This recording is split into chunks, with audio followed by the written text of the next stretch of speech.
Hey there, tech enthusiasts. Today, we're going to finding and showing the Recycle Bin in File Explorer on Windows. Alright, let's jump right into it. Here's how you can show the Recycle Bin in File Explorer.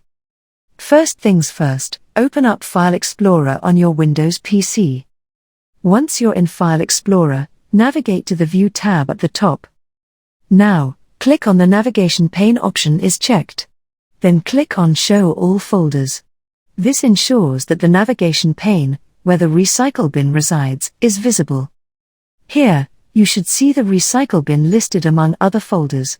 Simply click on the Recycle Bin to access its contents. And there you have it.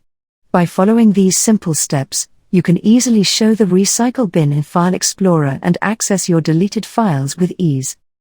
If you found this video helpful, don't forget to give it a thumbs up and subscribe to our channel for more tech tips and tutorials.